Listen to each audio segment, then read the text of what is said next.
안녕하세요. 박혜숙입니다. 세계 160국에서 약 20억의 인구가 신앙과 상관없이 크리스마스를 축제일로 보내고 있습니다. 성탄절은 분명 세계적인 할러데이입니다. 그런데 성경에도 없는 예수님의 생일이 언제, 어떻게 12월 25일이 되었을까요? 그리고 오늘날 이렇게 상업화된 요란스러운 예수님의 생일 축하 파티를 예수님은 어떻게 생각하시는지, 성탄절의 참 의미는 무엇인지 함께 생각하기 원합니다. 예수님의 생일에 대한 첫 기록은 주후 221년 섹투스 율리우스 아프리카누스 사제에 의한 것이라고 합니다. 그의 주장에 의하면 지구가 창조된 3월 25일에 예수님이 잉태되어서 그 후 약 9개월 후인 12월 25일에 탄생하셨을 거다라고 추정을 합니다. 로마의 기록에 의하면 주후 336년경 콘스탄티누스 황제 때 로마 제국에서 첫 크리스마스가 12월 25일에 기념되었다고 합니다. 이때는 기독교가 핍박으로부터 이제 막 숨을 돌리게 된 시점이죠. 로마 제국은 수백 년간 다신교의 국가로 아직 이교도의 그 문화에 젖어 있었을 때죠. 기독교가 로마의 국교로 공인된 것은 밀라노 칙령, 즉 313년에 그 칙령이 반포되고 68년 후인 테오도시 황제 때의 일이니까 한참 후의 일이죠. 흥미롭게 고대 로마의 12월 하수는 다신교의 축제로 넘쳤습니다. 첫 번째, 사투르날리아라는 그 농경제 축제가 있었는데요. 농사의 신인 사투른에게 제물을 바치고 풍년을 감사하는 농경제인데요. 12월 17일부터 23일 일주일 동안을 화려하게 차려입고 카니발이 벌어지고 먹고 마시는 환락의 축제였다고 합니다. 이 기간에 주인이 종들에게 식탁을 베풀고 봉사했다고 전해집니다. 부르말리아라는 두 번째 축제는 이 동지축제라고 불리는데요. 12월 24일에 시작하는 이 축제는 태양이 가장 짧은 동지로부터 태양이 떠올라 낮이 길어지는 이 태양신 미투라를 축제하는 것이죠. 12월 25일 새로 태어난 태양이 이제 흑암을 이기고 힘이 강해지는 것을 기념하는 날이라고 하는데요. 디아스 나탈리스 솔리스 인벡투스, 정복할 수 없는 태양의 생일날이다. 로마 캐톨릭이 이교도를 전도하기 위해 흑암의 정복자인 무적의 태양 미트라스를 영광스럽게 하는 날이다. 12월 25일 태양신을 섬기는 풍습을 유지하도록 하였다라는 기록이 있습니다. 성탄절이 왜 12월 25일이 되었는지 사실 누구도 정확한 이유를 알지는 못합니다. 그러나 우리는 역사적 정황을 살펴서 합리적인 추론을 할 수는 있습니다. 첫 번째, 12월 17일에서 25일까지 수백 년간 로마에서 벌어졌던 이 어마어마한 이교도 축제에 기독교인들이 휩쓸리지 않도록 그리스도의 탄신일이라는 종교의 옷을 입혔을 가능성을 유추해 볼 수 있겠습니다. 반대로 이제 막 승인된 기독교와 오랫동안 자리 잡은 다신교의 이 갈등을 완화하기 위해서 이 기독교를 로마의 전통적 축제로 섞어버린 이런 정치적 수완일 수도 있겠습니다. 확실한 것은 12월 25일이 예수님의 탄생일과는 무관하고 그 기원은 로마의 태양신 혹은 농경제의 축제일 것이라는 것이 확실한 근거로 보입니다. 그렇다면 이런 크리스마스를 지키는 것이 과연 의미가 있을까 하는 질문이 생길 수 있습니다. 여기서 잠시 유대인의 3대 절기를 한번 살펴보면 이 절기들은 가나안의 농경제와 무관하지 않았음을 주목하게 됩니다. 첫 번째, 첫 봄에 오는 절기는 유월절이죠. 그리고 그 다음날에 무교절이 오고 그 절기 중에 초실절이 오는데요. 오늘날의 3월, 4월, 니산월 14일에서 21일까지 오는 이 일주일간의 절기는 공교롭게도 춘분과 겹칩니다. 유월절의 다음날이 무교절이고 그 7일 동안 무교절 절기 중에 이제 오는 안식일이 바로 첫보리 수확을 드리는 초실절이죠. 이스라엘은 하나님께서 민족을 해방시키고 구원시켜 주심을 기념하고 있습니다. 그 다음 절기는 이제 여전히 봄절기인데요. 이름이 다양하죠. 오순절, 칠칠절, 맥추절 이런 이름을 가지고 있고, 이 절기는 시완월 6일, 즉 오늘날 5월에서 6월 사이에 오는 절기인데요. 보리추수가 끝나고 밀추수를 하여서 곡식을 바치는 절기입니다. 그러나 유대인들은 모세가 시내산에서 율법을 받은 것을 기념하면서 사람이 떡으로만 살 것이 아니라 하나님의 말씀으로 살아야 한다는 것을 얘기하고 있습니다.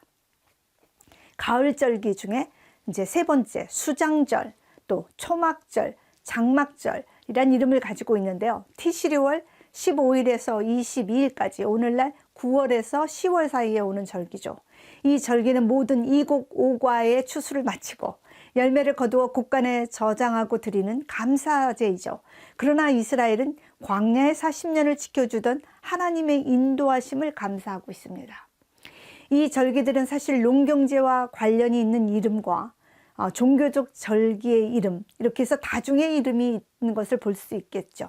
사실 이 절기들의 기원보다 더 중요한 것들은 이 절기들의 어떤 신학적 의미, 그리고 그들이 어떤 정신을 지켜왔나 하는 것이겠습니다.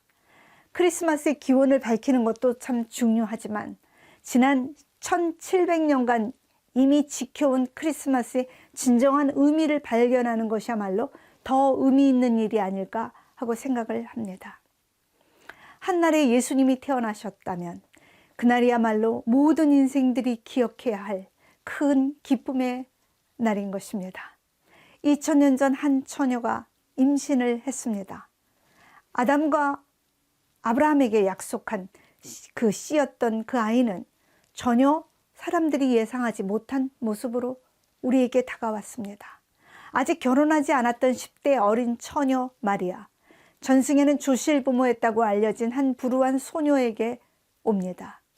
세상에서 유일하게 태어날 장소와 시간과 부모와 환경을 결정할 수 있는 분이 로마의 궁전이나 예루살렘의 아름다운 주택이 아닌 베르살렘의 어느 말 먹이통 위에 태어나셨습니다. 왕족의 명문 교수도 아니었고 대제사장의 집안도 아닌 미천하고 가난한 10대 미혼모를 택하셨습니다.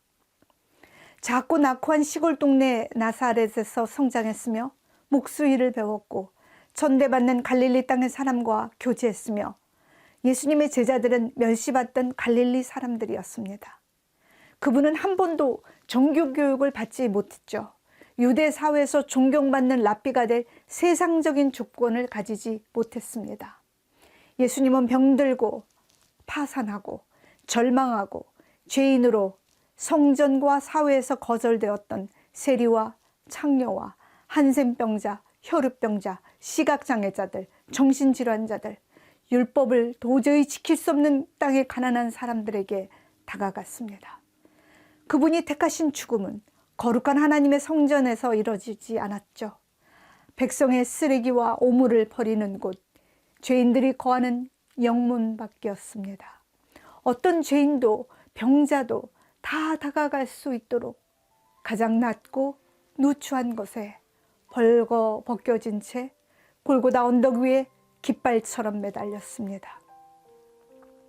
권능의 메시아를 기다리던 사람들에게 나사렛 예수는 무능하게 보였지만 독생자 예수님의 능력은 목숨까지 내어주는 사랑, 그 사랑이 바로 그분의 능력인 것을 사람들은 몰랐습니다. 태초에 성부와 성자와 성령님이 함께 하셨고 사랑으로 소통하셨습니다. 그 사랑은 세상보다 먼저 존재했고 세상을 창조했으며 또한 그 사랑은 온 세상을 구원하고 있습니다. 크리스마스는 세상을 창조한 그 사랑이 하나님을 떠나 마음대로 살고 있는 우리를 사랑하셔서 우리 인생 속으로 들어오셨음을 기억하는 것입니다.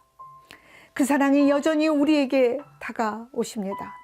크리스마스 저녁에 배가 고픈 채 잠이 드는 이들에게 오십니다.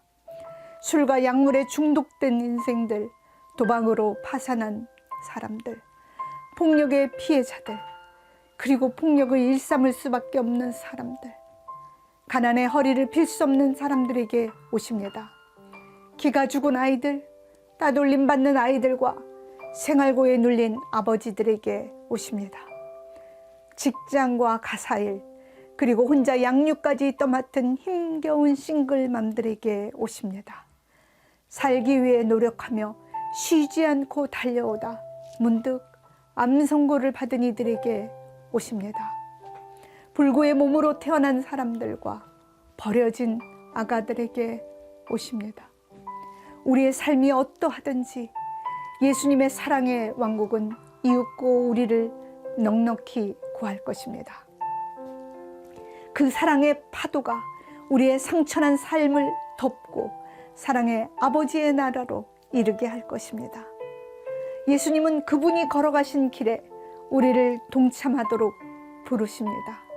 예수님을 따르는 길은 고통받는 사람들에게 응답할 줄 아는 사람이 되는 것이며 고통 속에 있는 사람들과 함께 넘어서는 세상을 지향하는 길입니다. 옷장에 입을 옷이 있고 식탁에 음식이 있는데도 우리는 더 많은 선물을 바라며 또 사고 있습니다. 예수님이 우리의 인생 속으로 걸어오신 날, 혹 모든 날을 나와 내 가족만을 위해 살았다 해도 이날만큼은 이제 우리의 것을 내려놓고 쓸쓸한 분들에게, 배고픈 이들에게, 고통으로 고개를 들지 못하는 이들에게 우리가 작은 기쁨이 되고 따뜻한 한 줌의 빵이 되고 한 벌의 포근한 양말이 되어 그들에게 다가가기 원합니다. 또 한 번의 크리스마스를 맞이하면서 이날의 주님의 오심과 그분의 삶과 그분의 죽으심과 그리고 다시 오심을 생각합니다.